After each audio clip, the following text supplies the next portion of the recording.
Dear students, greetings to all. In this module, we will be continuing with our ongoing chapter, Chapter 8, How Do Organisms Reproduce?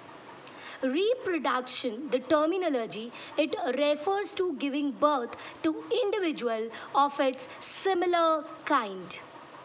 When we talk about the importance of reproduction, it is required for the perpetuation or the continuation of the species generation after generation.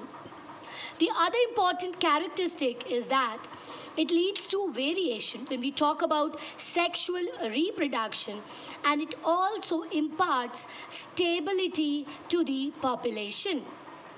The maintenance of body design features that allow the organism to use that particular area, that particular habitat, which is referred to as a niche.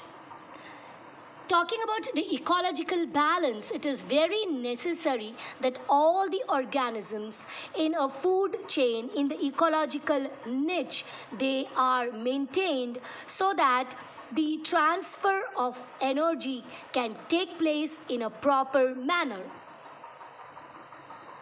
Now, niches may change due to environmental factors. Like, for example, if there were a population of bacteria which were thriving in temperate waters, and the water temperature it suddenly got elevated due to global warming, most of the bacteria would die, but the few would be resistant to heat. So the ones which would undergo change in them, one which will carry out adaptation in them, they would be able to survive and grow further. So surviving bacteria, they have passed the characteristic of that variation in the next generation. Taking this example into consideration, we can take the example of the ongoing pandemic, that is the COVID-19, the coronavirus. So it is getting mutant and resistant and reappearing, thus ensuring its survival in the environment, and it is able to cause infection to the masses. If it would have not undergone changes, that is mutations, or if it would not have introduced variation in itself, it would have perished. So the variation, they guarantee the survival of the organism as the environment keeps on changing. The next concept is about that variation is useful for the survival of species over time.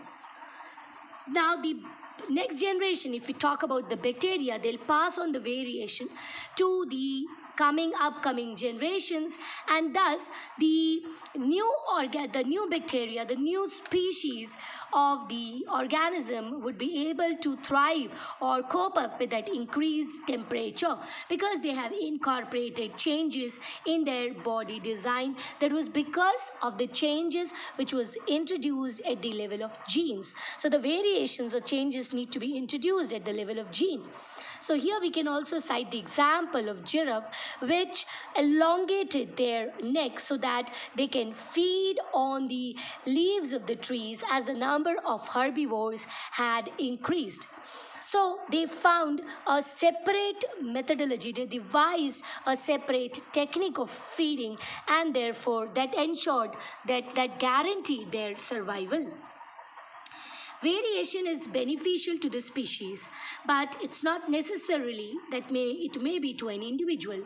It means that the change in environmental condition is a long-term procedure. So it's not necessary that variation is compulsory at every stage. So when we talk about the change, it does not take place suddenly. Changes get incorporated in the environment, like if we talk about global warming. So it is a cumulative effect of the past many years that we are seeing an increment in temperature. But then when the conditions change in order to survive, it's necessary that the organism undergoes or introduces variation in it at its species level. And then it will get inherited in the body design during the process of DNA copying and finally get transmitted to the next generation. And the next generation, the new generation, will be able to survive as vitiated species. Now, let us try to recall. We discussed that reproduction is linked to the stability of population of species, and variation is useful for the survival of the species over time. So in this module, we had discussed about the importance of sexual reproduction, which actually leads to variation, thus ensuring better survival of the organism.